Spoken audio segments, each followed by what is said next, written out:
Menteri Desa Pembangunan Daerah Tertinggal dan Transmigrasi Republik Indonesia, Jakarta, 14 April tahun 2020. Nomor 1261 garing PRI garing 00 garing angka termai 4 garing 2020.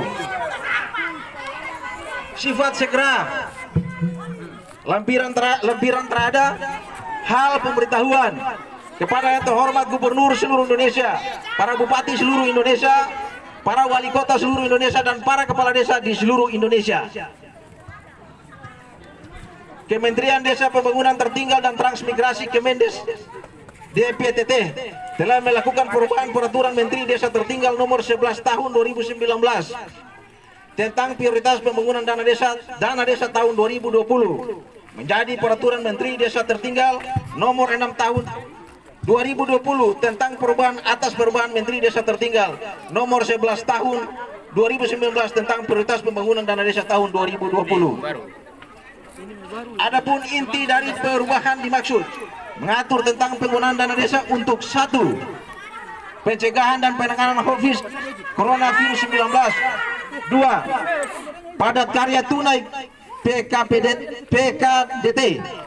2. Bantuan langsung tunai atau BLT dana desa. Nah, dengar.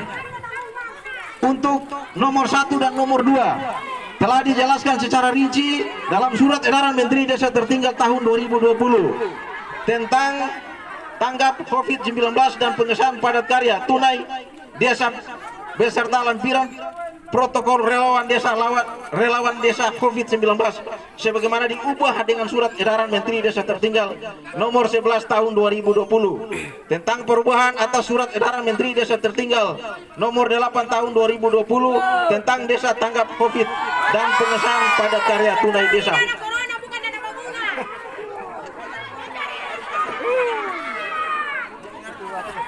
Assalamualaikum warahmatullahi wabarakatuh. Kayudin terjadi itu. Ibu-ibu, bapak-bapak, tolong dengar penjelasan dari Bapak Kepala Desa dulu. Sisanya baru tong kasih mengerti penghuni. Intinya Bapak Kepala Desa dia membaca di aturan, baru sisanya itu tong bercerita tentang bahasa daerah saja. Dia kasih mengerti ini begini. Jangan ini beribu dulu. Mutar ada bagaimana udah mengerti bagaimana baru ini beribu.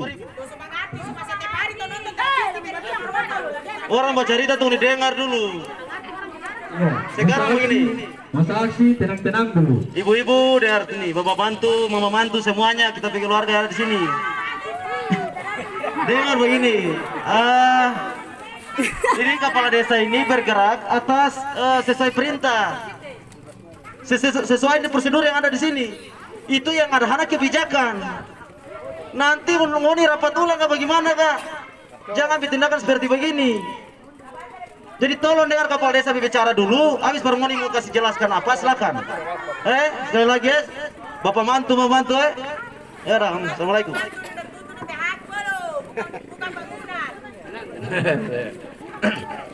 Ini nih bukan bangunan yang bahas, itu bahas bencana bro. Aslina.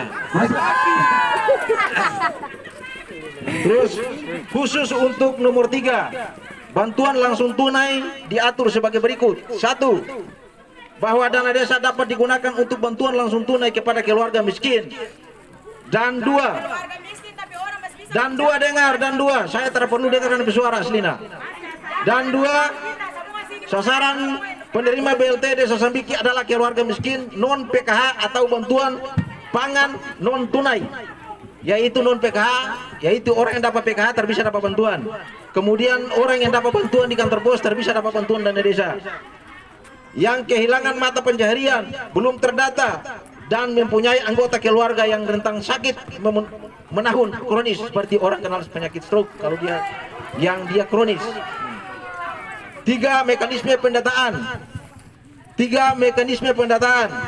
A. Pendataan dilakukan oleh relawan desa COVID-19 dengan formulir terlampir. Jadi sebelum saya melakukan ini, data relawan saya sudah bentuk di Desa Sambiki.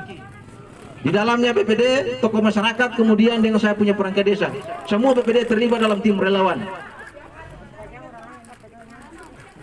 Iya, jadi BPD itu di dalam situ ada BPD, bukan BPD yang senang saya.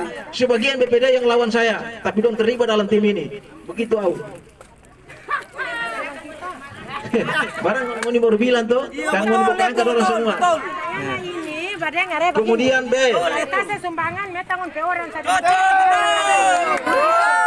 basis pendataan di RT RW.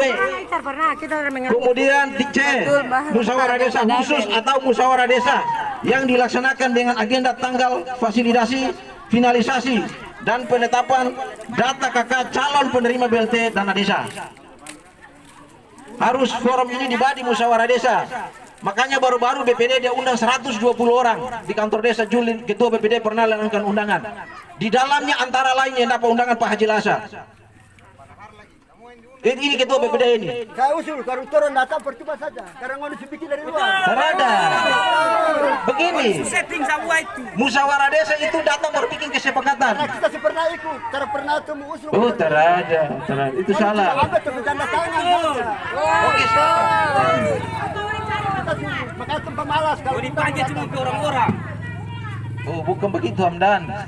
Panggil orang-orang. Oke, saya lanjut. Legalitas dokumen pendataan dan KK calon penerima BLT dana desa ditandatangani oleh kepala desa. Apabila tim sudah datang verifikasi di lapangan dari rumah ke rumah, itu baru saya tanda tangan lewat musyawarah desa. Kemudian yang berikut, dokumen pendataan KK penerima BLT desa dilaporkan dan disahkan oleh bupati atau yang mewakili atas nama atau camat dalam waktu selambat-lambatnya 5 hari terhitung hari tanggal pendataan. Kemudian yang 4, metode dan mekanisme penyaluran. Metode dan mekanisme penyaluran perhitungan pendataan jumlah penerima manfaat BLT desa mengikuti rumus 1. Desa penerima dana desa kurang dari 800 juta rupiah dialokasikan dana maksimal 25% dari pagu dana desa. Kemudian 2, penerima dana desa 800 juta rupiah dialokasikan minimal 30%. Oke, lanjut. 3, atau persetujuan pemerintah kabupaten kota, dalam hal ini Pak Bupati. Kemudian B, penyaluran dilaksanakan oleh pemerintah desa dengan metode tunai cash setiap bulan. Makanya baru-baru saya telah dengan tim relawan kuliner dari rumah ke rumah kasih dompet sumbangan BLT itu dari rumah ke rumah, Pak.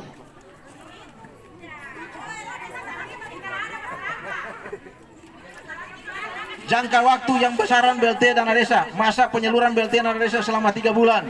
Terhitung sejak bulan April 2020. Besaran dana desa per bulan Rp600.000 per keluarga yang telah terdata. Kemudian 6, monitoring dan evaluasi dilaksanakan oleh Badan Permusyawaratan Desa Sambiki. Jadi saya laksanakan ini, BPD dan awasi saya. Gitu. Yang Moni punya perwakilan 7 orang itu. Kemudian berikut camat dan berikut inspektorat Kabupaten Halmahera Selatan. 7, penanggung jawab penyaluran BLT dana desa adalah kepala desa. 8, mekanisme perubahan anggaran pendapatan dan belanja desa sesuai dengan ketentuan perundang-undangan yang berlaku. 9, terkait dengan pelaksanaan perubahan peraturan Menteri Desa tertinggal dimaksud disediakan layanan bantuan di call center nomor 100040. Demikian kami sampaikan, atas perhatiannya diucapkan terima kasih. Menteri Desa tertinggal Republik Indonesia, cap tertanda Abdul Halim Iskandar. Tembusan disampaikan kepada Bapak Presiden Republik Indonesia di Jakarta, Bapak Wakil Presiden Republik Indonesia di Jakarta, Menteri Koordinator Bidang Pembangunan Manusia dan Kebudayaan Republik Indonesia di Jakarta, Pak Menteri Dalam Negeri Republik Indonesia di Jakarta, Menteri Keuangan Republik Indonesia di Jakarta. Begitu Bapak-bapak. Jadi boleh tanya sedikit. Sudah bicara lagi orang lepas. Saya boleh. Saya masyarakat Kolojo, masyarakat miskin. Lah asa ada pernah ada piring. Lah asa puasa ada tanda piring. Saudara, jangan bikin orang. Nana, jangan bilang orang Kolojo. Masyarakat Kolojo. Nana yang Kolojo. Bodoh. Musyawarah dulu.